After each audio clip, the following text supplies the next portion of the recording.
Educação à distância, mudando realidades.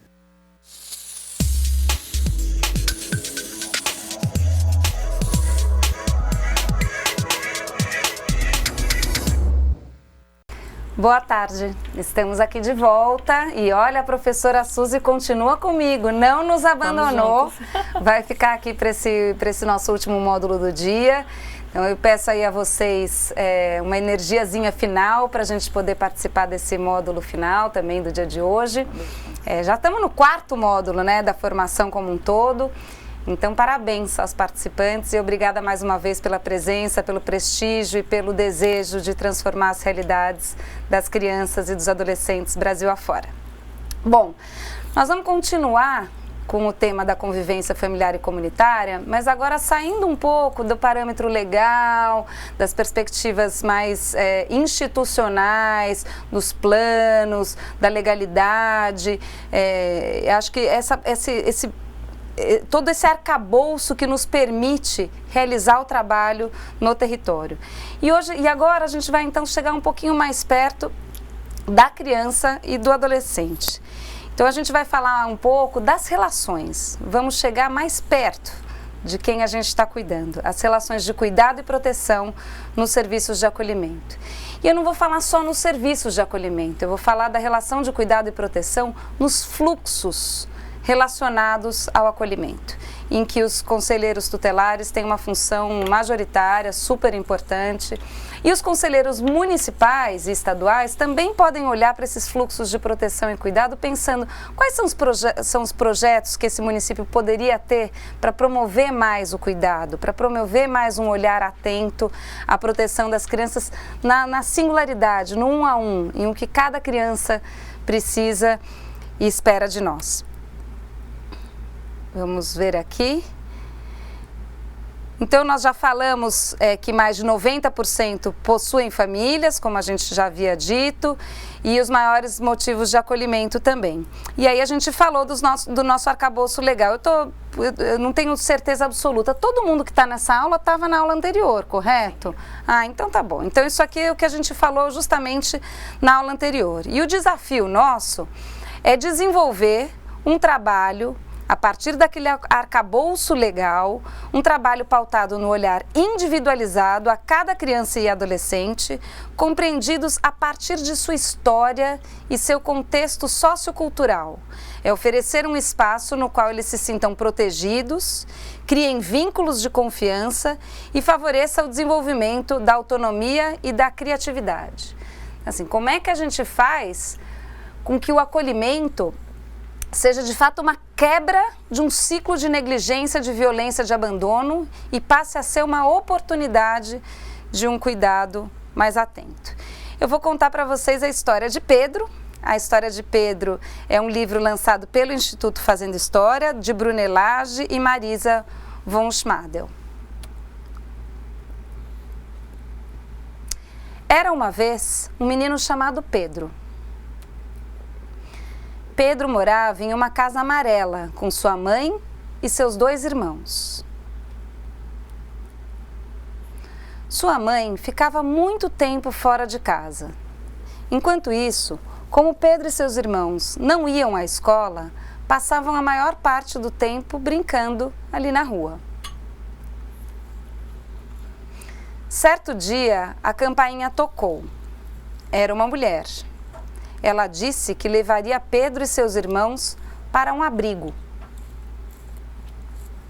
Pedro pensou, um abrigo? O que é isso? Mas por quê? Ficou quieto, não falou nada, mas pensou em muitas coisas. O que será que eu fiz? Será que tem algo de errado comigo? Começou a achar que esse tal de abrigo era um castigo. Na despedida, sua mãe chorava. Pedro estava assustado. Chegou então em um lugar bem longe de casa, cheio de adultos e crianças que nunca vira antes. Um lugar estranho, com pessoas estranhas. Pedro se sentiu pequenininho. À noite não conseguia dormir. Estava com saudade de casa, de seus amigos da rua e principalmente de sua mãe. Chorou baixinho, não sabia o que ia acontecer. Estava com medo. Conseguiu descansar um pouco quando seus irmãos foram dormir junto com ele, do jeito que faziam em casa. No abrigo, Pedro conheceu muitos adultos e crianças, mas Dora, uma das educadoras, era especial. Juntos brincavam, conversavam, davam risada. Dora ajudava Pedro com as lições de casa, lhe dava broncas e lia histórias para ele antes de dormir. Pedro adorava Dora e Dora adorava Pedro. Nessa casa também moravam muitas crianças que estavam longe de suas famílias. Pedro logo fez novos amigos. Mas vivia pensando: será que agora Dora é minha nova mãe? Será que vou ser adotado e ter uma outra família? Ou será que vou voltar para minha casa? E minha mãe, por que ela não vem aqui todo dia? Será que ela não gosta mais de mim? Pedro não sabia o que ia acontecer. Sentia muitas coisas ao mesmo tempo: saudade, medo, alegria, tristeza, raiva. Até que um dia resolveu conversar sobre todas essas coisas com Dora. Pedro entendeu que vai morar no abrigo por mais um tempo, até que a sua família consiga se organizar, para que ele e seus irmãos voltem para casa. E diferente do que pensava, não está ali porque tem algo de errado com ele. Na verdade, não há nada de errado com Pedro. Pedro compreendeu que sua mãe gosta muito dele, mas no momento precisa de ajuda, porque agora ela não pode cuidar dele da forma como ele precisa para crescer um garoto forte e valente. Essa conversa fez Pedro se sentir mais calmo e tranquilo. Isso não resolvia tudo, mas era bom. Deitou-se então no colo de Dora e teve um sonho bonito sobre o seu futuro. Pedro passou alguns meses no abrigo e voltou para casa. Junto de sua família, Pedro cresceu. Tornou-se um homem forte e valente. E fim.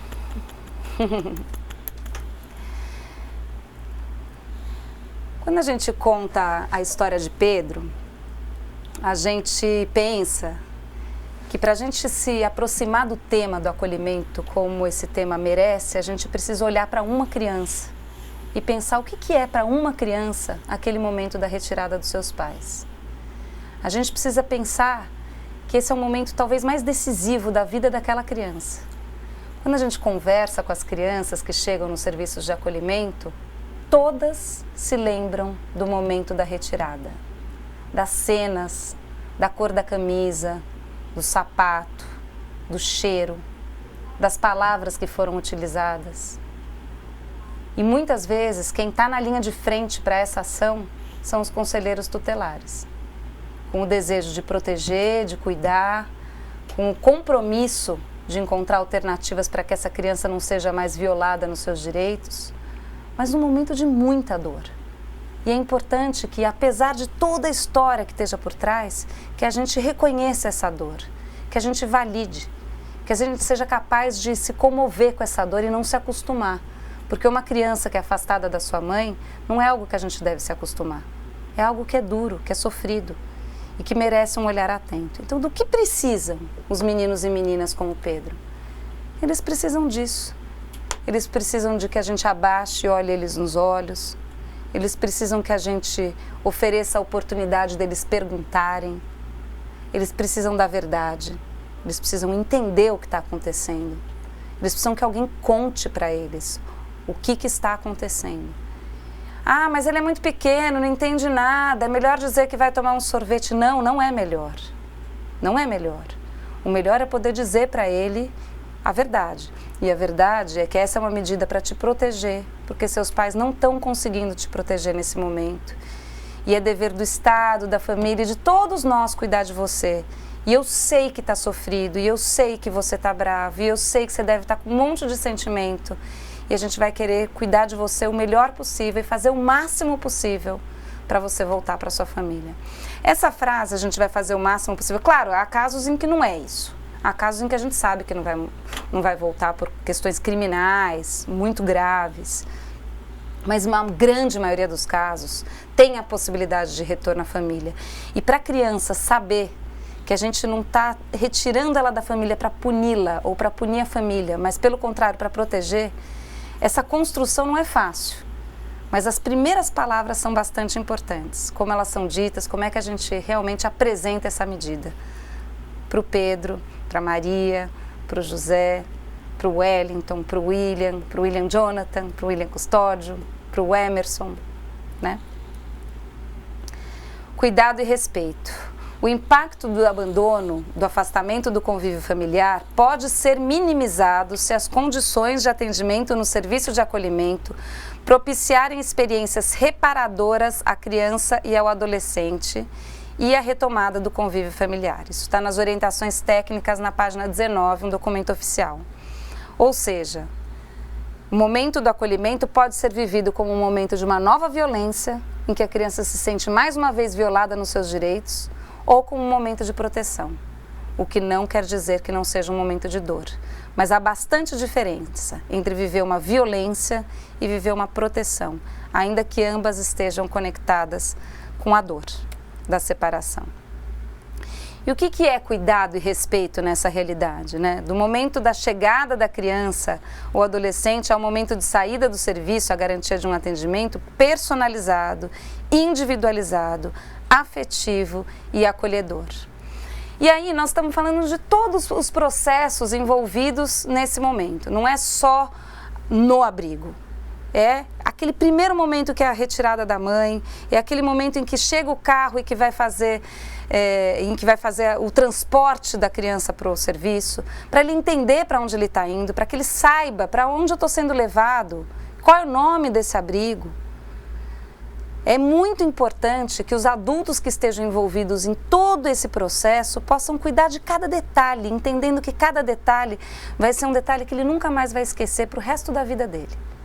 Nesse livro, não é essa nossa história, Suzy, a gente vê bem isso. As crianças falando do dia que elas foram acolhidas. Quase todas mencionam isso como uma lembrança muito importante. E às vezes é uma palavra de alguém que fala, eu vou estar do seu lado, você não precisa ter medo, eu vou ficar com você, eu vou te ajudar, está aqui o telefone da sua mãe. Porque às vezes a criança tem uma demanda naquele momento. Quando a gente fala personalizado, individualizado, afetivo e acolhedor, eu gostaria de entender por que as crianças chegam nos serviços de acolhimento sem uma mochilinha, por exemplo, quando muitas vezes elas estão saindo da casa delas. É claro, há momentos que é na rua, há momentos em que é uma situação mais emergencial e que isso não seria possível. Mas se uma criança está saindo da casa dela, por que ela não pode se organizar? Escolher o que ela quer levar das coisas dela, montar uma mochilinha, pegar o ursinho ou, enfim, alguma coisa que ela queira levar da casa dela como referência, pedir os contatos, anotar, se despedir. Não precisa ser uma coisa de 1 minuto. Se a gente está fazendo um ato tão importante na vida da criança e é um ato de proteção, que ele seja feito direito, com a calma que esse momento exige. Por que não ir na vizinha e falar, eu estou sendo acolhido, avise a minha mãe, ou está acontecendo isso, ou... Claro, às vezes a criança de 6 anos não consegue falar isso, mas o menino de 16 consegue, o de 15... Ele tem algumas pessoas que ele quer avisar, que ele quer conversar. Ele não precisa sair como uma pessoa que cometeu um ato equivocado ou infracional. Ele não cometeu nada. Como diz o livro, não há nada de errado com Pedro. Não tratemos Pedro como um castigo, como quem está recebendo um castigo. Pelo contrário, como quem precisa de todo cuidado e atenção naquele momento. Faz sentido? Muito sentido. E esse detalhe está nas mãos de quem está fazendo esse ato da separação, de proteção, que na grande maioria das vezes é o conselheiro tutelar. Quando ele chega na casa, aí tem algumas coisas que precisam acontecer. Aí eu falo também mais com os conselhos municipais, né? Vamos pensar, você é o Pedro, você tem 8 anos e você chega numa casa, o que você espera dos adultos? Espera que apresentem a casa, os profissionais, as outras crianças, os adolescentes. A gente precisa chegar nessa casa com alguns cuidados para que a gente entenda o que está acontecendo a criança.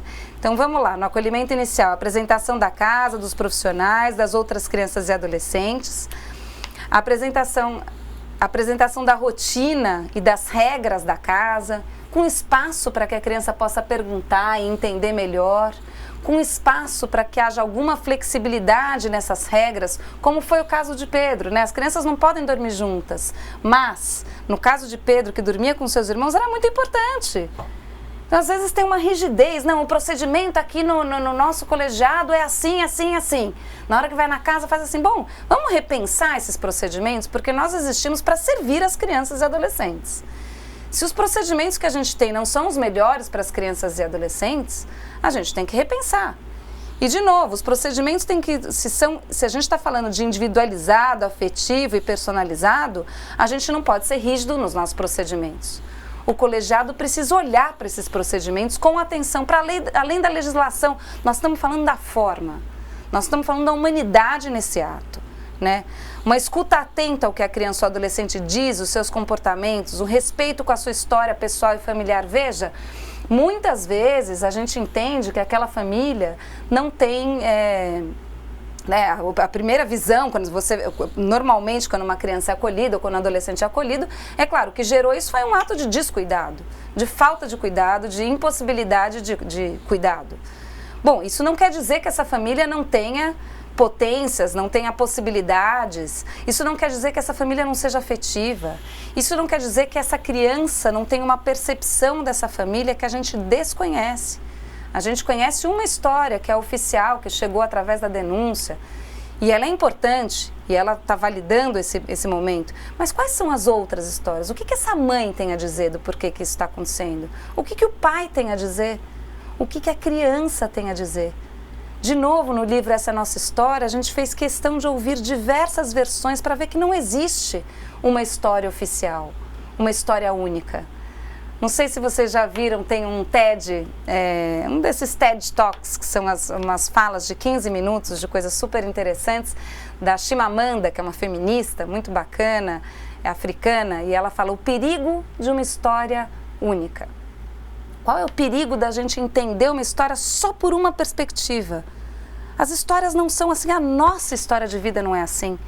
Se o seu irmão for contar a sua história de vida, ele vai contar uma muito diferente da que você conta, que é diferente da que o seu filho conta, que é diferente da que a sua melhor amiga conta, certo? São perspectivas. No caso das crianças e adolescentes, é muito importante ir conhecendo essas perspectivas para entender qual é a realidade dessa família, dessa criança, dessa situação. Bom, no período de acolhimento, a gente precisa ter agilidade na construção do PIA. E, mais uma vez, eu falei para vocês ali na primeira aula, o conselheiro tutelar pode e deve participar do PIA. Claro, às vezes não dá tempo, não é possível, e se não for possível, a gente compreende. Mas se isso for possível, é muito bacana. Ele trazer, ele conhecer, ele entender melhor o que está acontecendo com essa família, com essa criança. Então, precisa haver agilidade na construção qualificada do primeiro PIA, ouvindo diretamente todas as pessoas envolvidas, CRAS, CREAS, família, serviços de educação e saúde, etc., cuidando das informações passadas por terceiros e precisamos de fontes diretas. Ah, é porque não sei quem disse que ele ia no posto de saúde. Vá no posto de saúde, pergunte se ele ia. Né? Veja, vamos direto à fonte para conhecer as histórias a partir de quem as conta, de quem as vive. Realizar ações rápidas para encaminhamentos e acompanhamentos necessários, médicos, escola, atividades de esporte, lazer, cultura, entre outros. Isso é função também do Conselho Municipal. Vamos lembrar que o Conselho Municipal é um órgão, assim como o Ministério Público, que pode e deve acompanhar os serviços de acolhimento, a qualidade dos serviços de acolhimento. E ele deve auxiliar esses serviços de acolhimento a conhecer melhor a rede. Porque um abrigo vai ser bom se ele conseguir, de fato, usufruir de todos os serviços que a rede tem, do esporte, a lazer, a cultura, outras atividades, senão ele volta para aquela instituição total. E muitas vezes o conselheiro tutelar é a ponte entre o abrigo e a comunidade, e o Conselho Municipal é a ponte entre o abrigo e as políticas sociais, porque dentro do Conselho a gente tem governo. Então o Conselho Municipal ele tem essa possibilidade de apresentar os recursos daquela comunidade. Garantir registros de qualidade da história da criança ou adolescente, tanto nos prontuários quanto em álbuns que sejam delas e que garantam a continuidade de suas histórias para elas próprias, não para terceiros. Eu acompanhei muitos meninos que não conseguiam entender o que tinha motivado o acolhimento. E se um conselheiro, naquela época, tivesse escrito o que aconteceu, por que ele chegou lá, por que aquela retirada aconteceu, isso seria de um valor inestimável para esses meninos e essas meninas, que eu acompanhei. Eu acompanhei muitos meninos nos últimos 20 anos, muitos meninos e meninas fazendo a valorização e o registro da história de vida.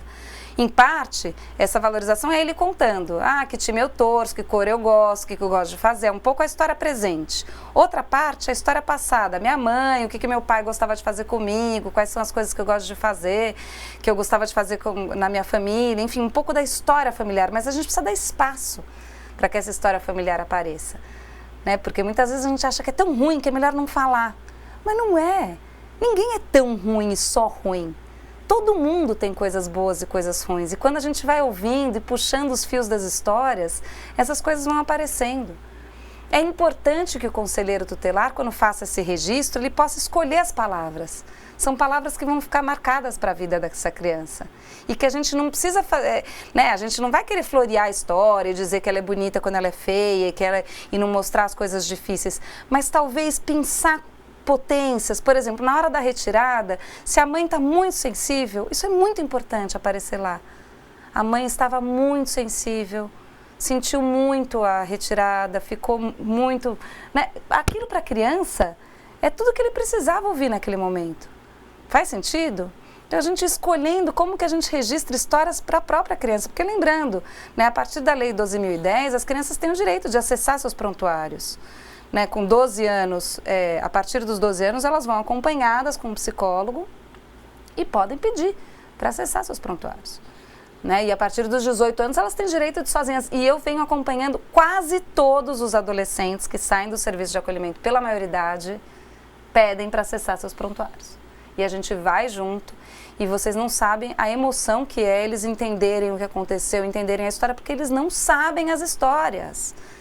As crianças e adolescentes não têm direito às suas verdades, né? Ou algumas de suas verdades. Enfim, no Fazendo História a gente faz isso, registros de qualidade, com fotos, com depoimentos, tudo o que compõe um patrimônio histórico de cada um e que na verdade tem uma importância muito grande. Tem uma importância muito grande porque quando eles vão para o abrigo, eles estão se sentindo que nem o Pedro, eles estão se sentindo errados, equivocados, ruins. Eles estão se sentindo um problema, uma falha da sociedade. E é tão importante a gente mostrar que eles têm valor. É tão importante a gente ir dando espaço e lugar para pequenas coisas deles e valorizando essas coisas, mostrando para eles que eles têm valor, que eles são importantes, que a gente tem interesse nos gostos, nos desejos, nos sonhos, nas decepções, nas frustrações deles. Isso tudo é que vai o recolocando no lugar de um ser digno no mundo, que é capaz de ser resiliente, de transformar essas situações em novas situações.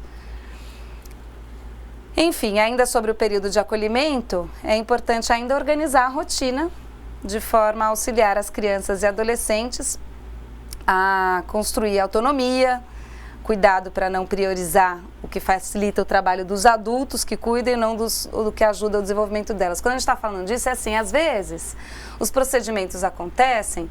E aí, acho que esse slide já foi, não, vamos deixar aqui. Os procedimentos acontecem para ajudar os adultos a fazerem as coisas. Então, vamos lá, a gente vai fazer o acolhimento, acho que não precisa, se quiser voltar. Os procedimentos existem e aí, então, os adultos vão se organizando. Então, o carro vai passar nessa comunidade, nessa comunidade, nessa comunidade, vamos fazer isso, isso, isso.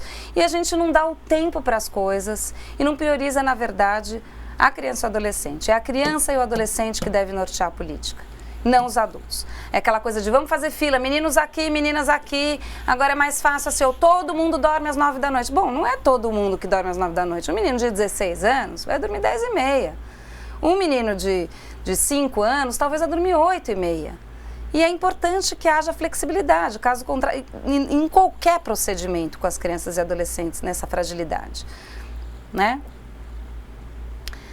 Bom, durante o acolhimento ainda vou falar de alguns aspectos, né? Organizar espaços de expressão individual e grupal, que eles possam conversar uns com os outros, para compreender o contexto, falar das suas famílias, assim como que os ajudem a se conhecer de forma mais carinhosa e respeitosa. Às vezes o acolhimento é o momento em que eles descobrem outros jeitos de se relacionar. As famílias às vezes têm um modelo muito violento de relação e é dentro do serviço de acolhimento que eles conseguem quebrar esse ciclo, as crianças com os educadores e as famílias com os técnicos que podem apoiá-los também. Valorizar a cultura e a história de cada criança, perguntar, conta, o que vocês comiam na tua casa, o que vocês gostam de fazer, que brincadeira vocês e seus irmãos brincaram, como é que a gente vai valorizando cada história? Se vincular com cada uma das crianças e adolescentes, oferecendo escuta, carinho e limites. Refletir constantemente sobre cada criança e adolescente, procurando decifrar o que querem dizer seus mais variados comportamentos. Choro excessivo, xixi e cocô fora de hora, o isolamento, a dificuldade de aprendizagem, o desrespeito às regras, a agressividade, a saída sem permissão. Enfim, todos esses sintomas e comportamentos estão nos dizendo coisas. E mais do que simplesmente reprimir os comportamentos, a gente precisa buscar compreender o que aquela criança, aquele adolescente está buscando dizer. Né? Tanto antes do acolhimento, durante o acolhimento e depois do acolhimento. Respeitar as famílias das crianças e adolescentes, desenvolvendo e fortalecendo um trabalho que vise de fato a reintegração familiar. Este último item é talvez o mais importante e o mais difícil de todos. A gente, quando chega numa família que está realmente desorganizada, que não conseguiu cuidar do seu filho e da sua filha naquele momento, a primeira tendência é, acho que vai ser melhor para ele ficar longe mesmo, essa família é muito desorganizada, família desestruturada, família isso, né? E é uma realidade, a gente tem um ideal de família, ele existe, ele vive dentro de nós. Em alguns mais presente na vida mesmo, outros menos, mas o ideal de família existe em todos nós.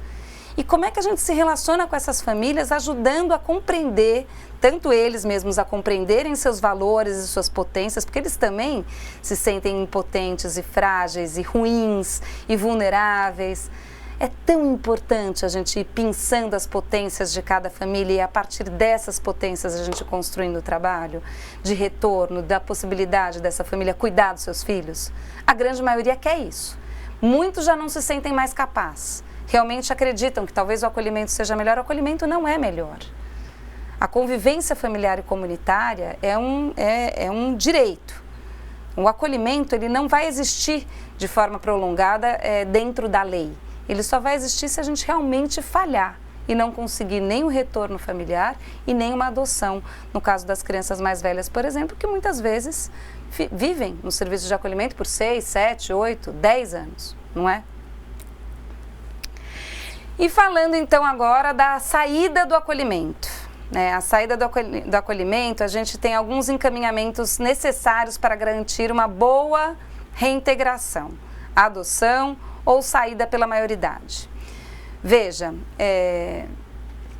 da reintegração a gente falou um pouco, da adoção a gente falou um pouco, eu gostaria de falar um pouco da saída pela maioridade. Os meninos e meninas que estão nos serviços de acolhimento e que vão sair do abrigo aos 18 anos, eles começam a viver uma angústia gigantesca. Aos 16, aos 17, muitos deles fogem do serviço de acolhimento aos 17, como quem diz, eu não vou vencer aqui no abrigo, eu vou sair antes, eu vou fazer um ato revolucionário, porque não aguentam essa ideia de ninguém me quis, ninguém me adotou, ninguém me cuidou. E é grave mesmo. Então é importante que o momento da saída do abrigo, é claro, a gente está desde o dia que a criança chega, a gente está trabalhando a saída, mas dos 16 em diante, nós não podemos mais trabalhar com a perspectiva da promessa de adoção. Isso vai acontecer para um número muito pequeno de adolescentes, de 16 e 17 anos. Nesse caso, então, o projeto é um projeto de vida de autonomia. Com quem eu vou morar, onde eu vou morar, o que eu quero fazer, quais são meus sonhos, o que eu quero trabalhar. Às vezes a gente tem visto muitos adolescentes que falam assim, não, eu vou trabalhar aqui no McDonald's, para ganhar o meu dinheirinho e vou continuar tocando a minha guitarra aqui com os meus amigos na terça-feira que a gente tem no projeto da Cultura e Vida aqui do município. Assim, nem sempre eles conseguem juntar, e muitos de nós também, né? O trabalho com o sonho perfeitamente. Mas é possível manter os dois vivos. E é muito importante, porque nenhum adolescente consegue viver só de um trabalho maçante de algo que eles não acreditam. Os adolescentes têm sonhos, têm utopias, e é muito importante que a gente alimente esses sonhos, que eles permaneçam. Né? Então, como é que a gente faz? A gente precisa ir ajudando eles a lapidar e encontrar lugar para esses sonhos também. No Instituto Fazendo História, há um programa que se chama Grupo Nós. Depois eu vou deixar o site do Instituto Fazendo História. O Grupo Nós, ele acompanha os adolescentes dos 16 aos 21. E a ideia é que justamente a gente vá compondo uma rede de pares de adolescentes que possam contar uns com os outros e se escolher mutuamente, morar juntos, montar uma república. Enfim, e inclusive subsídio financeiro em alguns momentos quando é necessário, porque não é possível que um adolescente, que um menino de 18, 19 anos perca um emprego e por isso ele tenha que perder a vida inteira e entrar no tráfico e começar a morar na rua e etc. Não é possível que seja esse o enredo, porque muitos de nós aqui já perdemos o emprego e nem por isso perdemos a vida. E eles não podem perder a vida porque perdem um emprego. Então, é importante que tenha uma rede com vários pilares de suporte afetivo, emocional, trabalho, educação, sonhos, amigos, família extensa, ainda que não vá morar, mas muitas vezes os adolescentes voltam ali e ficam próximos. Então, assim, quando a gente rompe o vínculo total com a família, às vezes a gente faz um desserviço, porque ele não vai ser adotado e é para lá que ele vai voltar, para aqueles tios, aquelas tias, aquela turma que ele conhece, que era a família dele antiga. É para lá que ele vai voltar. Então é importante a gente continuar cuidando desses relacionamentos. E só lembrando que quando uma criança ou um adolescente vão embora de um serviço de acolhimento, tem os que ficam. E os que ficam sofrem. E os que ficam também precisam de espaço de expressão, também sentem a dor da perda, precisam de espaços de conversa, de expressão, de diálogo, para que eles vão entendendo o que está acontecendo e não vão transformando. Veja, quando a gente não transforma os nossos sentimentos em palavra, em possibilidade de expressão, eles se expressam por conta própria através de sintomas. O sintoma é justamente a impossibilidade de uma expressão saudável, uma expressão não saudável. Seja ele um sintoma comportamental ou um sintoma físico. A palavra, ela substitui o sintoma. Então, toda a psicologia, isso, né, já Freud dizia, Melanie Klein vai dizer, Winnicott vai dizer, tudo acontece na relação mediada pela palavra. E muitas vezes, como as histórias das crianças e adolescentes e famílias são feias, são difíceis, são duras, a gente escolhe não falar e isso vira sintoma. E vira sintoma, inclusive, de repetição de histórias de ciclo de violência e negligência e abandono, que vão ser pais abandônicos, pais agressivos, pais violentos. Eles precisam olhar para a sua história, falar da sua história, sentir sua história, para não repetir sua história. E aí, quando a gente fala do acompanhamento por no mínimo 6 meses do serviço de acolhimento, a gente sabe que isso não acontece. Quando a criança sai do serviço de acolhimento, são pouquíssimos os serviços que conseguem acompanhar. Eu enfatizo esse aspecto, que eu acho que é um campo de atuação para conselhos tutelares, um campo importantíssimo de prevenção do reacolhimento ou do retorno a situações de violência. É um momento em que a criança volta para casa, o menino e a menina estão lá e é importante que a gente acompanhe, que a gente esteja próximo dessa família, apoiando e encontrando caminhos para que eles melhor cuidem dos seus filhos. Bom, eu terminei essa primeira etapa e eu achei que a atividade passada ficou um pouquinho confusa. Então, o que eu vou fazer com vocês agora é ler, os tutores já devem estar aí apostos também, mas eu gostaria de ler algumas das situações, eu vou ler as 3 delas, vou voltar para vocês e aí vocês vão refletir. Entre vocês, alguns fizeram, acho que a maioria conseguiu, né?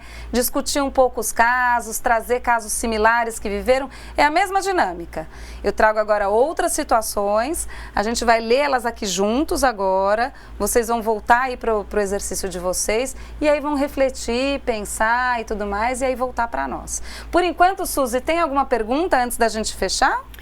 Bom, nós temos perguntas, não, mas o pessoal está gostando bastante. A Lili e Nini estão dizendo que o curso é uma chuva de humanização. Nós temos aqui o pessoal de Manaus, isso pelo YouTube, né? Conectados. O Paulo de Ji Paraná também está aplaudindo a questão deste tema. Professora, aqui no WhatsApp nós temos uma questão, a professora vai ter que responder. Vamos lá. Os alunos estão perguntando sobre o livro que eu ganhei, que a professora Suzy ganhou, onde que pode ser encontrado, professora? E também o pessoal de Maranhão aqui estão dizendo que estão adorando as empatias das duas professoras ao passarem os temas. Nós agradecemos, né, Cláudia? Tudo feito com muita paixão, além de muitos referenciais.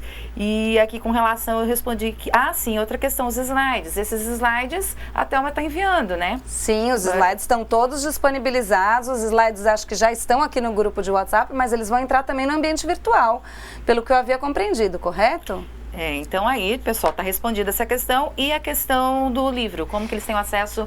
Fala também do site, né, do Instituto. Isso, eu vou falar. Eu tinha guardado para falar amanhã no fechamento, mas eu falo hoje então, que acho que é interessante mesmo. Bom, o Instituto Fazendo História é uma organização não governamental que existe para apoiar serviços de acolhimento e pessoas que passaram pela experiência de acolhimento. Quando eu falo pessoas, é porque podem ser bebês, crianças pequenas, adolescentes ou adultos que foram acolhidos e que passaram pela experiência de acolhimento.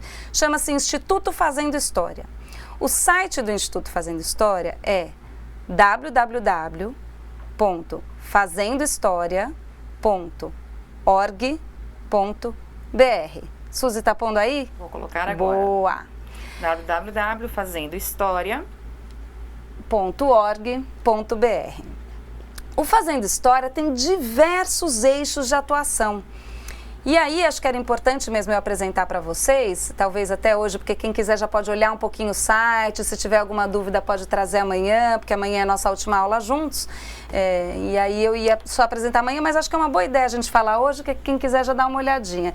Então tem lá, por exemplo, um programa que é o programa de famílias acolhedoras. Ele vai contar como é que a gente implementou um serviço de família acolhedora em São Paulo, como é que as famílias são formadas, como é que a gente pode fazer para capacitar os supervisores, como é a relação com a vara. Então tem tudo explicadinho como é que se implementa um programa de família acolhedora no município. Interessantíssimo para os conselhos municipais, e também o Instituto Fazendo História oferece capacitação, formação, supervisão, tudo para esse tema. A professora Suzy também pode oferecer as supervisões por aí, usando também todo o material do Fazendo História, se for interessante. Bem, aí a gente tem um outro programa que é o Fazendo Minha História. O Fazendo Minha História é lindíssimo. O Fazendo Minha História é um programa que ajuda, que traz atividades, ideias, ferramentas para que o adulto acompanhe uma criança semanalmente, fazendo resgate à valorização da sua história de vida. São fotos, depoimentos de outros adultos, depoimentos de crianças, histórias da própria criança. São várias formas de registro que ajudam a criança a se orgulhar de ser quem ela é e não se envergonhar de ser quem ela é. É muito bonito ver a relação que as crianças têm com o álbum e como elas realmente se apegam a essa sua história e esse seu processo, se apegam num bom sentido, né? De deixar de lado aquela vergonha de ser quem é e se orgulhar. Eu fiz parte de um programa da Globo que se chamava Brasileiros.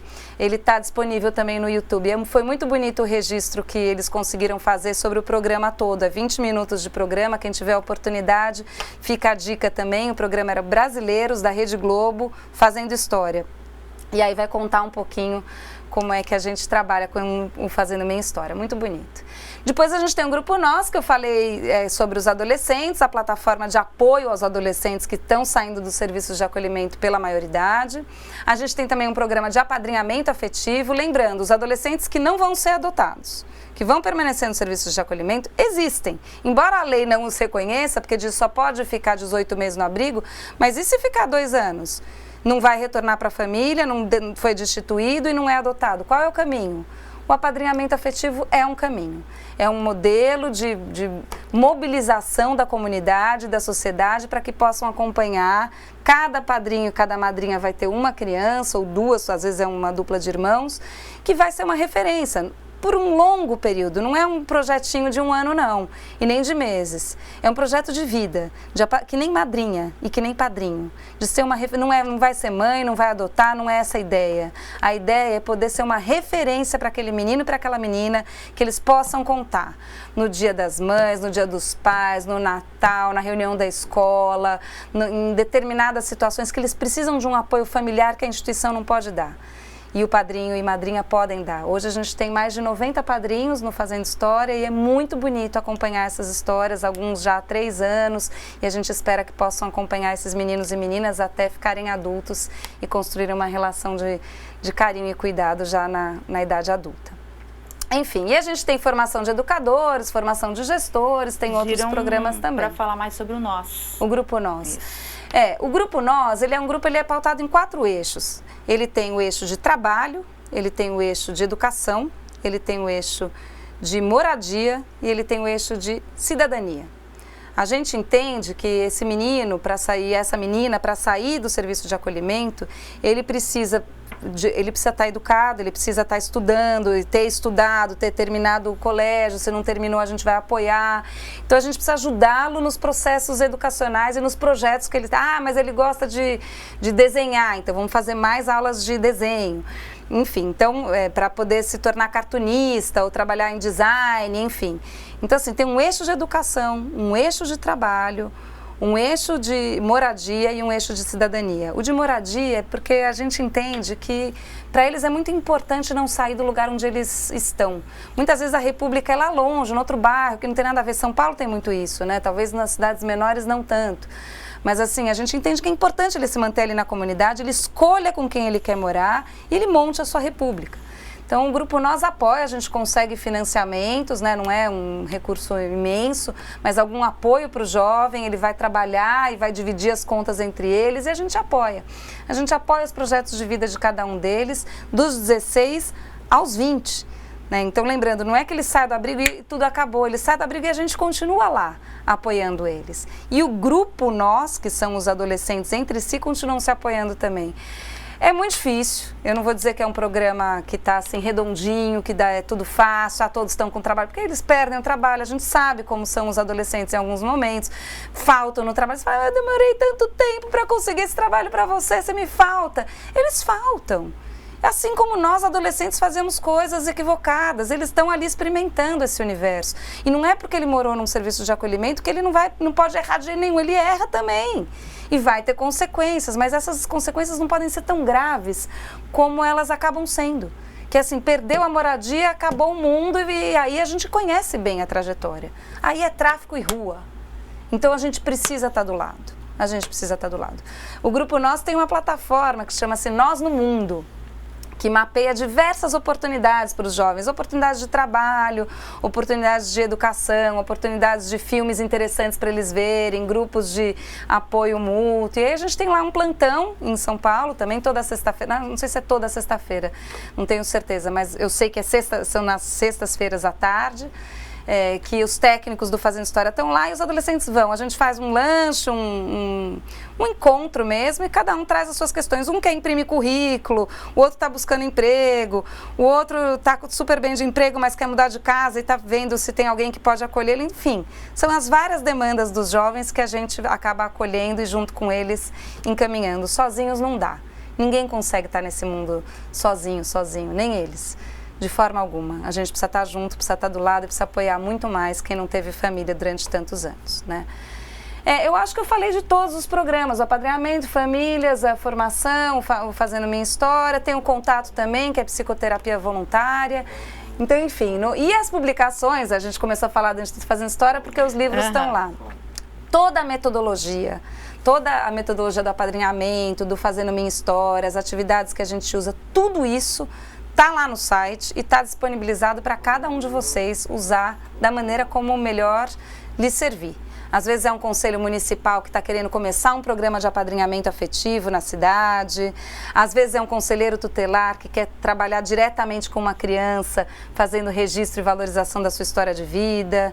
Às vezes é a construção de um projeto político-pedagógico que vai contratar uma assessoria para um projeto no serviço de acolhimento. Então, enfim, acho que o Fazendo História existe para apoiar os serviços, para apoiar esse fluxo e acho que eu espero que vocês possam usufruir. Os livros livros estão todos lá, né, em PDF, é claro, e também a venda via internet para a gente poder encaminhar, ou para mesmo distribuição, se alguém quiser. O problema é o frete, que acaba sendo muito caro e a gente não tem como marcar.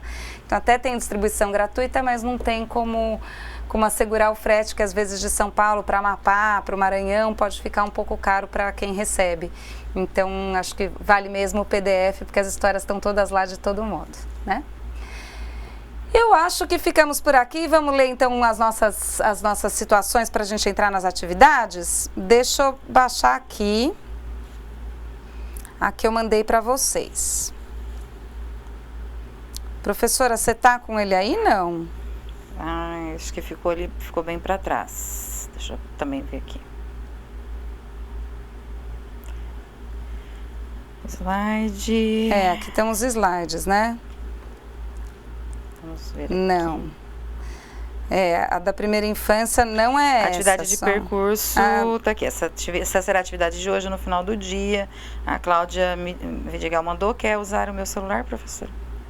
Tá fácil aí? Você pode ler a primeira, Suzy, para mim? Só um minutinho que a internet tá aqui, tá baixando a atividade. Estamos quase. Aqui acho que eu consegui. Vamos Conseguiu? lá. Consegui. Então vamos lá, atividade de percurso. Vamos falar dessa. Vou ler as 3 situações e aí depois vocês discutem aí, a gente volta para o nosso encontro, tá? Então a primeira situação após denúncias da escola e de vizinhos, constatou-se que João, de 6 anos, vinha sofrendo castigos físicos intensos por parte do padrasto e verificou-se necessidade de acolhimento em caráter emergencial para protegê-lo. No momento em que o conselheiro foi buscá-lo, João se desesperou, chorou muito e disse que não queria ficar longe da mãe de forma alguma. Essa é a primeira situação, como que o conselheiro pode lidar. E aí eu gostaria de pedir para a gente pensar nessa aproximação, assim, talvez tenha que acolher mesmo, não tenha que acolher, acho que a gente não está pensando na decisão, a gente está pensando na forma. O que é possível ser feito? Segunda situação. Chega ao Conselho Tutelar a denúncia de que 2 crianças pequenas que ficam pedindo dinheiro na porta do supermercado, aparentemente desacompanhadas. De 2 que ficam. Em investigação do caso e visita à casa da família, o conselheiro observa que a mãe das crianças tem outros 4 filhos e está desempregada. O barraco em que vive a família possui somente um cômodo e não tem estrutura necessária para garantir os cuidados adequados para as crianças. A mãe parece estar sofrendo muito com toda essa situação e diz que os filhos são tudo o que ela tem. 3. Aline está sendo acolhida depois de diversas tentativas de apoiar a mãe, que a trata de forma muito violenta, e foi alvo de diversas denúncias. Aline tem 5 anos e na hora que o Conselho Tutelar vai realizar a retirada da mãe, chora e diz que não irá. José tem 15 anos e será acolhido com seus 3 irmãos. Na hora de ir para o abrigo, eles pedem para levar as suas coisas, fazer uma mala. Seria isso possível? A gente já falou, né? Já dei a colinha para essa, né? Bem, gente, terminou o nosso tempo. Vou deixar então vocês agora aí com os debates, reflexões, compartilhamento das histórias de vocês. E a gente volta daqui a pouquinho para o fechamento da atividade de percurso, tá bom? Muito obrigada mais uma vez. É uma honra estar aqui com vocês.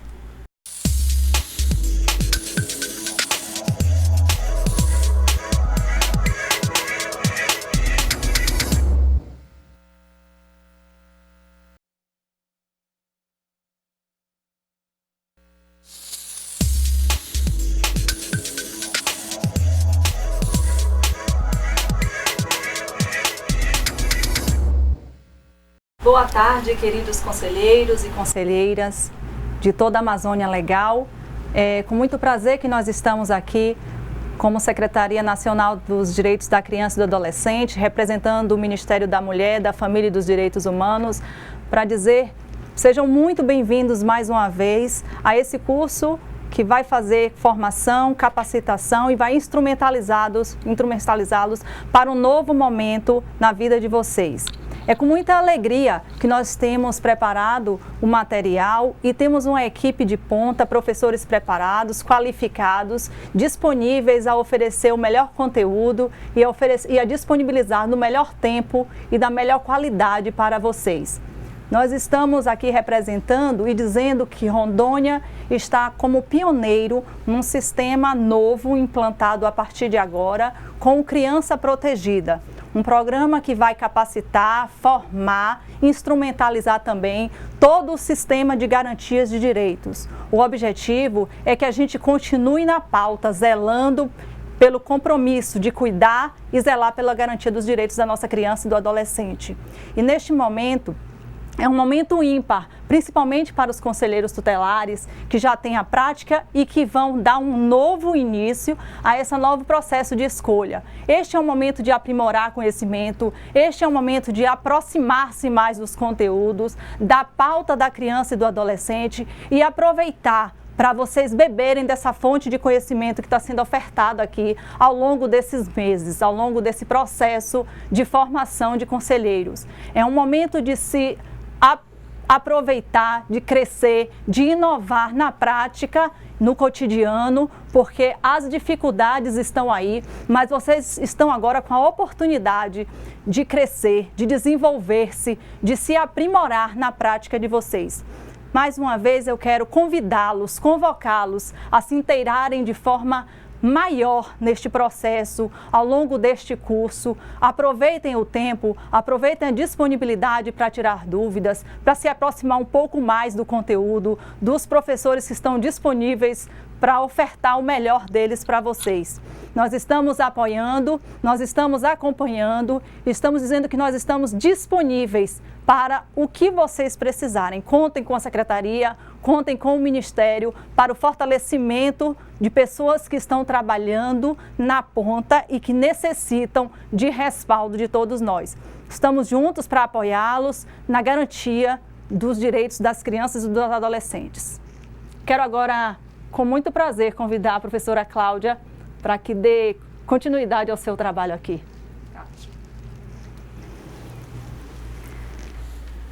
Muito obrigada. Os que estavam perguntando aqui no WhatsApp, realmente a gente não tinha informado, né, que a coordenadora do Programa de Fortalecimento de Conselhos iria estar aqui conosco. Ela veio dar as boas-vindas, dar um alô para todos vocês. Eles estão aqui hoje lançando, então, o programa Criança Protegida, né? Isso. É que foi uma presença, como de uma visita, né? Aqui que aconteceu, surpresa pra gente. Isso, foi uma visita mesmo.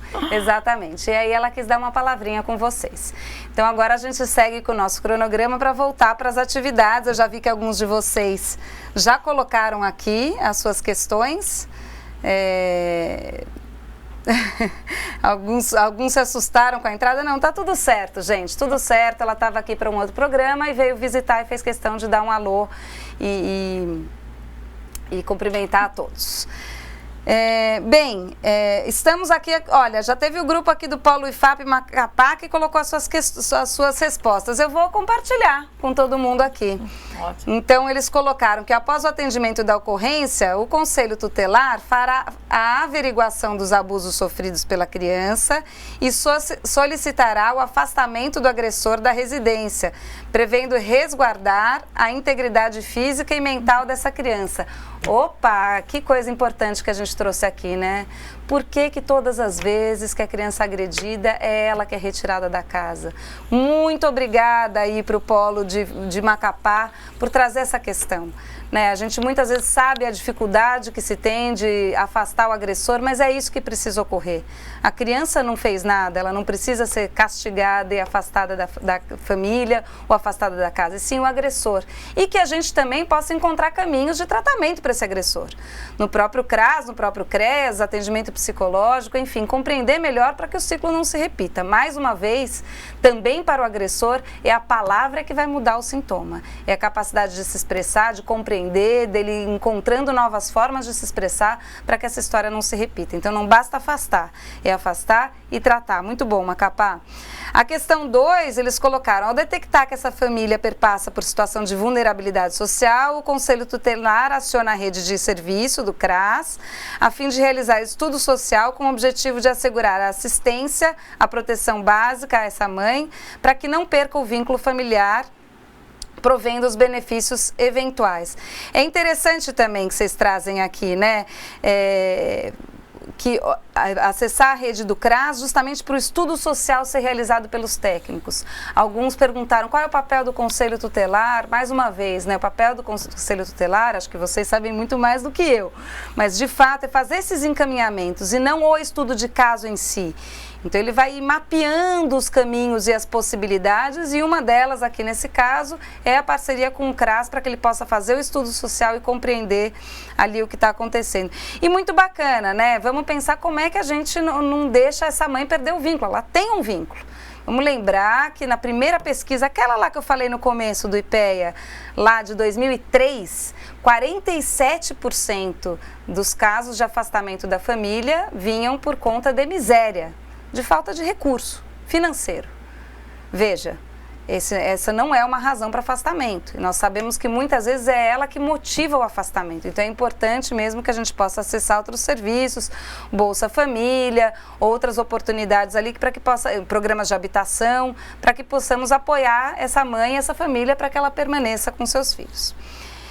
Questão 3, Macapá ainda, Macapá brilhou aqui porque foi o primeiro que mandou, tudo organizadinho, facilitou nossa vida para compartilhar, mas acho que é isso que promove a reflexão, né? Obrigada, então. A questão 3, o encaminhamento da mãe para acompanhamento psicológico e visitas constantes na família como forma de inibir futuras agressões, enquanto a mãe é acompanhada em terapia. Veja, de novo, mas no meu município não tem psicoterapia. Como é que a gente provoca a rede? Há redes voluntárias, há redes de universidades para o início de atendimento. É importante que a gente não fique sentado dizendo, poxa, que pena o Estado não oferece, né? A gente vai provocar o Estado a oferecer e não vai se contentar com a falta de oferta, mas a gente vai buscar alternativas de atendimento, seja voluntário. Eu não estou, de novo, destruindo a política falando vamos tudo pelo voluntariado, mas eu estou lembrando que a gente vai acessar a rede, lembrando sempre do Estado, família e sociedade. Então, muitas vezes o caminho com parcerias com as universidades é um caminho importante de ser mapeado. Às vezes a gente não pensou nesse caminho e ele é uma possibilidade. As faculdades de psicologia oferecem atendimento com supervisão muito qualificada. É um caminho possível.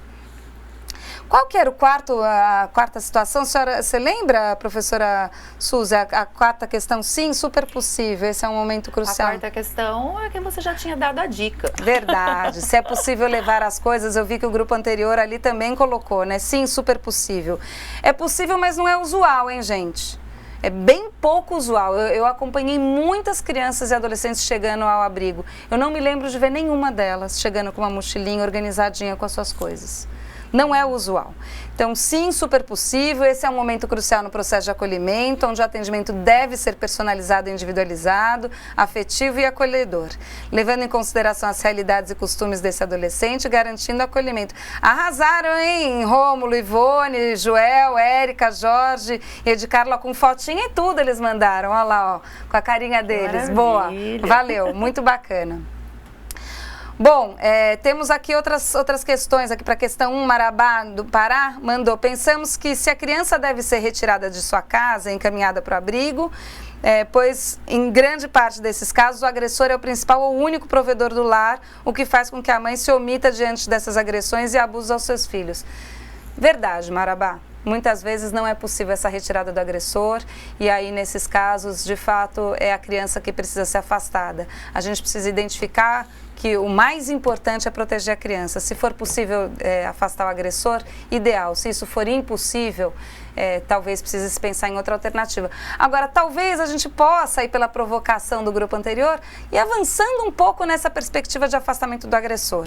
A gente tem uma prática, né, maior de afastamento da criança porque de fato é o mais fácil. É o mais fácil de acontecer.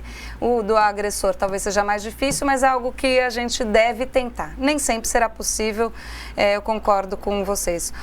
O nome da secretária dos Direitos Humanos aqui, como é o nome dela? Aline, não é? Aline. Mas vamos confirmar. A gente vai confirmar, acho que é a Aline, ela não é a secretária. Então hoje, só para lembrar da estrutura, né? Como eu fui secretária, eu tenho um especial apreço pelaquela Secretaria Nacional dos Direitos da Criança e do Adolescente. A gente tem hoje como secretária a Petrúcia, E a gente tem nas coordenações diversos coordenadores de áreas, um da defesa, um da promoção.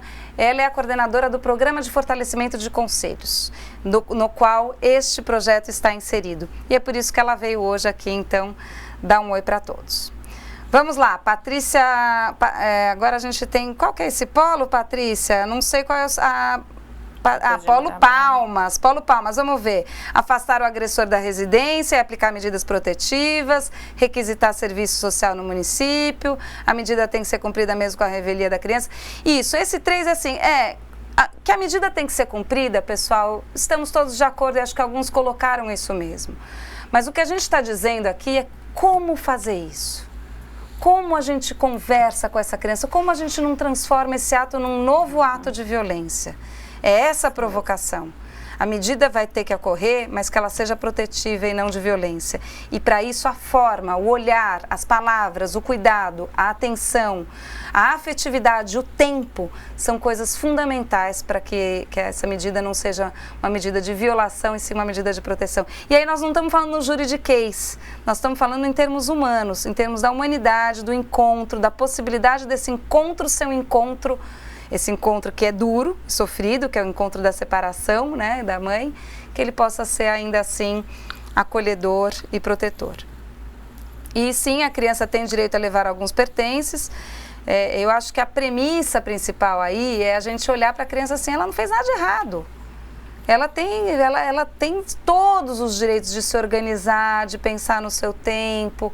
É claro, a vida do conselheiro tutelar também é uma correria, mas se a gente está ali para servir as crianças e esse momento é um momento de muita dor, talvez a gente precise de um pouquinho mais de tempo para essas medidas, vocês concordam?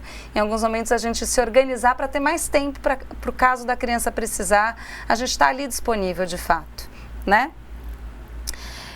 Por gentileza, quais links, e-mails e telefones de contato para obter informações, denúncias, etc., desse órgão ou campanha que foi comentado há pouco? Não sabemos, não conseguimos responder essa pergunta. Posso perguntar, a gente está falando da campanha que a secretária veio da secretária. falar. Nós vamos buscar mais informações e colocar aqui no grupo para vocês até amanhã de manhã. Agora ela já se foi, mas vamos buscar mais informações. Nós não conhecemos também, para nós também foi novidade, não é? Sim. Eu queria também entender como que eles estão fortalecendo o sistema de garantia de direitos aqui no território. Fiquei curiosa também. Polo Barra do Corda, os alunos Ariano, Carlos André, Cleidiane, Sileiva, Raulclécia e Raulclenis. Raulclécia e Raulclenis, será que eles são irmãos? Parece um pouco aí. Quero saber, hein? Vamos ver. Bom, deve-se conversar com a criança e explicar o porquê de afastá-lo. Opa, é aí que nós estamos chegando, né? Conversar, explicar com carinho, de forma simples e acolhedora. Boa. Nem sempre tirar os filhos da mãe vai resolver a situação da família. O correto é encaminhar essa família para assistência social, para que possa ser enquadrada nos programas sociais adequados à sua situação. Excelente, vamos acessando a rede. 3, acalmar a criança, dar carinho, explicando-lhe o porquê dele estar sendo afastado da mãe. Isso, acalmar a criança e também deixar com que a criança seja acalmada pelos próprios pais. Às vezes, naquele momento, é um momento de despedida. E é importante que a mãe fale o que ela tem para falar, que eles possam viver aquele momentinho, não é? E por fim, sim, não é possível, é necessário que a criança seja ouvida e o seu pedido atendido. Opa, aí gostei, hein? Até mesmo para que ela se sinta segura e verdadeiramente acolhida. Perfeito.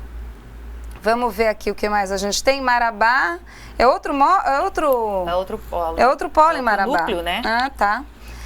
Pensamos que a criança deve ser retirada de sua casa e encaminhada ao abrigo, pois em grande parte o agressor é o principal. Ah, não. Acho que a gente voltou, é o mesmo. Eles estão com as mesmas respostas, essa já foi, né? Também a Valéria está falando que aguarda os links. Isso. Agora vamos para o polo Barra do Corda, outros alunos, outro polo. Barra do Corda. Isso, Barra do Corda, então os outros alunos. O primeiro caso, no artigo 19, toda criança ou adolescente tem direito a ser criado e educado no seio da sua família.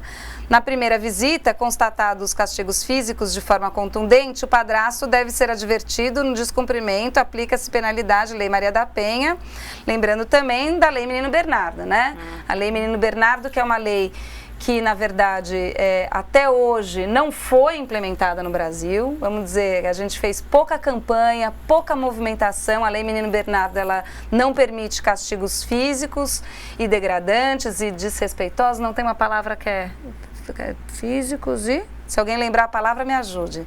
Não é degradantes, é uma outra palavra. Mas, enfim, humilhantes, né? Não pode.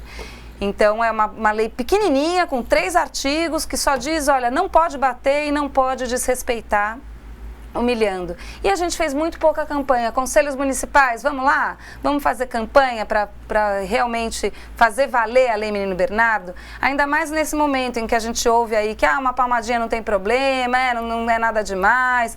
É demais, é lei. Nós não estamos debatendo.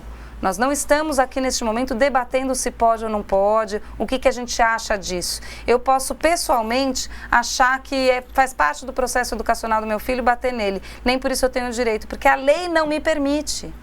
Então, é claro, a nossa cultura precisa avançar para entender. Muitos de nós fomos crianças que apanhou um pouquinho, tinha um castigo a mais. A cultura vai evoluindo e a gente precisa evoluir junto com ela. A gente precisa avançar. Não é porque a gente viveu uma coisa ou que as gerações passadas viveram uma coisa que a gente vai continuar.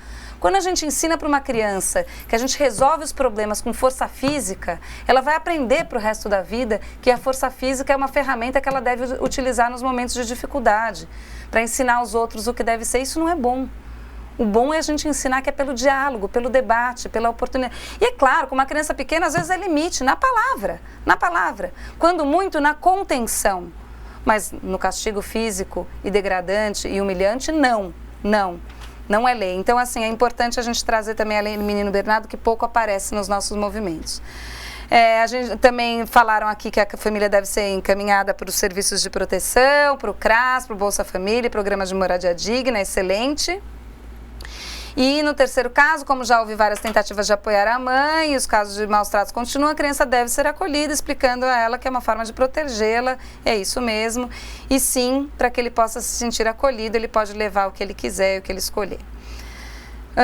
Por fim, aqui temos mais algumas considerações. Vamos ver se vem algo muito diferente do que a gente já discutiu. Suzy, se encontrar algo diferente, eu vou passar aqui só um pouquinho para não perder as contribuições de vocês.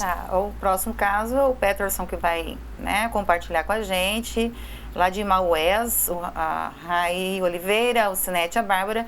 É interessante, porque ele lembra aqui, como já alguns outros também comentaram, de entrar em contato com a família estendida, que no caso com a tia, e verificar a possibilidade de ficar com a criança. Caso ela não tenha nenhuma condição, e nenhum parente, a criança no caso, aí também acionar a casa de acolhimento para informar a situação das crianças. Foi uma outra colocação do grupo lá de Maués. Excelente. É importante, com relação a essa questão da família estendida, é importante dizer que o governo federal, com os profissionais que estão lá há muitos anos, então eu estou falando de servidores de carreira, e eu falo isso porque não é um governo ou outro governo, são servidores de carreira do governo federal que sabem muito de convivência familiar e comunitária, vem estudando a questão da guarda subsidiada. Será que seria possível a gente apoiar uma tia, um tio para permanecer com essa criança, mesmo com dificuldades financeiras, se o Estado apoiasse? Veja, uma criança num abrigo custa de 3 a 6 mil reais para o Estado. Uma criança numa família, uma tia que não tenha muitos recursos financeiros, mas se ela receber 300, 400, 500 reais, ela vai ter totais condições de cuidar dessa criança naquele momento na casa dela. Às vezes menos, 150, o Bolsa Família, por exemplo, que a gente vê que tem um resultado importante nas famílias e às vezes nem é um valor tão alto assim. Nós sabemos que não é.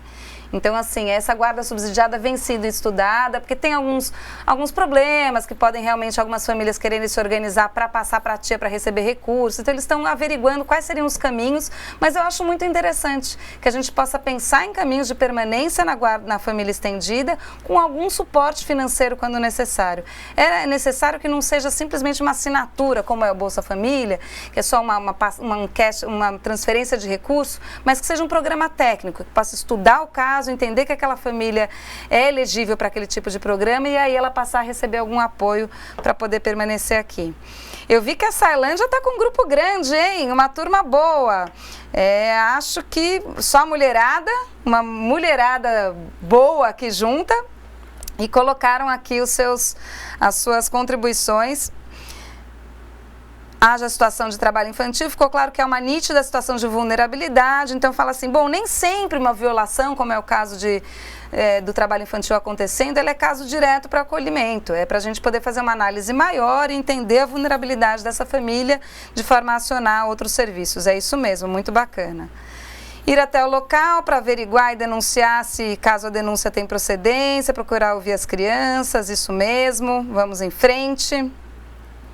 Algo diferente que a gente ainda vê, professora Suzy? Então, aqui tá maravilha, né, a participação do pessoal. Poxa, estão com tudo mesmo, tá muito bacana. Né, por esse feedback, todo mundo participando, colocando aqui as suas experiências, participando com as atividades e seguindo aí a perspectiva do que foi apresentado pela professora. Tá ótimo aqui. Olha, eu agora sim vi esse grupo ativo, né? Agora que a gente começou a tomar a dimensão de quantas pessoas estão aí participando, se envolvendo e trazendo aí as suas contribuições, ensinando para nós, ensinando uns para os outros, ó, IFAM Centro em Manaus, IFAM Zona Leste. Não vamos conseguir ler todas as contribuições, o nosso tempo está começando a acabar. Se alguém tiver algum ponto muito relevante que gostaria de trazer, que ainda não foi compartilhado aqui, a gente está aberto. Há necessidade de várias escutas, encaminhamentos, é possível explicar para as crianças que é uma situação temporária. Poxa, super importante isso. Quem traz é a Lucilene, o polo do IFAM Manaus Centro, né? Dalva, Geise. É importante dizer para ela que o acolhimento é provisório. Qual é o tempo, o que vai acontecer, quais são os passos. Às vezes a gente não sabe tudo como a gente não sabia com o Pedro, mas da Dora foi dizendo o que ela sabia. Olha, eu não sei quanto tempo você vai ficar aqui, mas a gente está fazendo de tudo para você voltar para sua família. Para você voltar para sua família precisa disso e disso e disso, a gente está tentando. Às vezes essas informações são muito importantes para a criança, porque quando ela não sabe, ela preenche as lacunas de falta de conhecimento com as coisas mais terríveis.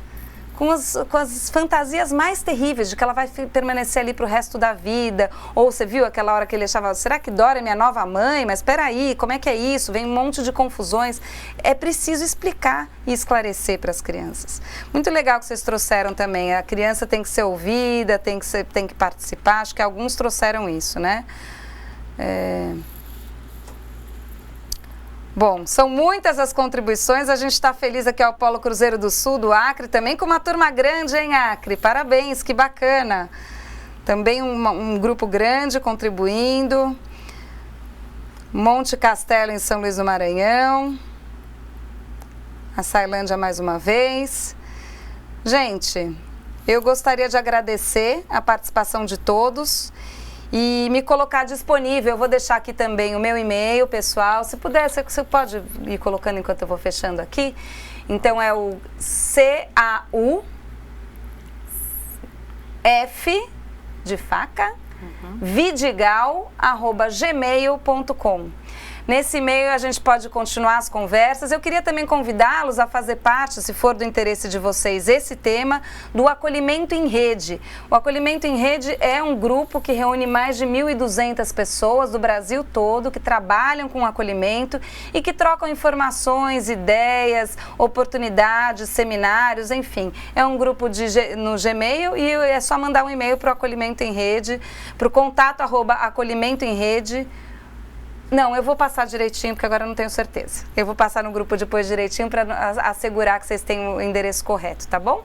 E aí, quem quiser entrar, é só entrar com um pedido de solicitação e a gente os inclui. Bom, para terminar, eu vou contar uma história, já que a gente começou o dia com as histórias da Suzy. Eu não chego aos pés, mas vamos lá, vou contar uma historinha. Agora ele não tá... Será que ele abre aqui? Abriu, consegui. Para a gente terminar o nosso dia com uma história que é como começa. O convite é cada um pensar, a partir dessas histórias que a gente ouviu hoje da professora Suzy, das discussões que nós tivemos, o que a gente vai fazer diferente? O que a gente está com vontade de começar? Né? Como é que a gente volta, né, para a nossa prática cotidiana e começa algo novo? Às vezes é família acolhedora, às vezes é apadrinhamento, às vezes é a revisão do plano, às vezes é se relacionar mais com os vizinhos, conhecer melhor a rede, conhecer melhor as igrejas, se relacionar mais com as crianças. O que você vai começar? Vamos lá, para a gente terminar? Como começa? Da Silvana Tavano. Como começa? Cada coisa tem um jeito de começar. Todo mundo sabe, as frases começam com palavras e as palavras com letras. Muitas histórias começam com era uma vez. Na escola tem o primeiro dia de aula e o primeiro dia de férias. Todo começo de mês é dia 1º e os anos sempre começam em janeiro. Será que o mundo começou num dia 1º de janeiro? Cócegas, piada, palhaço de circo e amigo engraçado, tudo isso faz a risada começar. O primeiro bocejo avisa que o sono está chegando, mas também pode ser só o começo de um monte de bocejos. Certas coisas nem sempre começam sendo o que são. O pintinho começa sendo ovo, o sapo sendo girino, a borboleta sendo lagarta. E tem os começos que não aparecem. A árvore começa embaixo da terra e as nuvens encobrem o começo do céu. Mas e o mar? Começa ou acaba na areia? O vento também é um mistério. Às vezes começa antes da chuva e de vez em quando começa por nada. É só vontade de ventar. O que parece complicado quase sempre começa simples. O quadro vai surgindo depois do primeiro traço. A sinfonia depois do primeiro acorde. A invenção depois do sonho. Tem muitas coisas que começam só por causa de uma vontade. Um segredo começa quando a gente não conta nada. Uma amizade quando a gente quer contar tudo.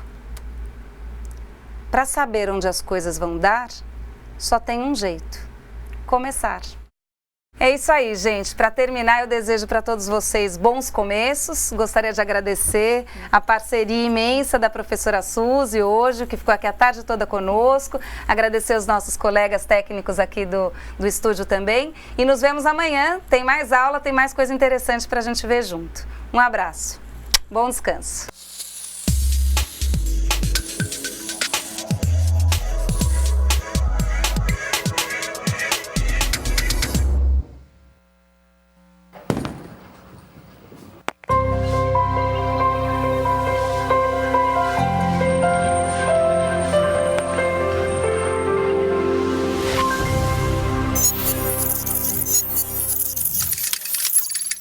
Educação à distância, mudando realidades.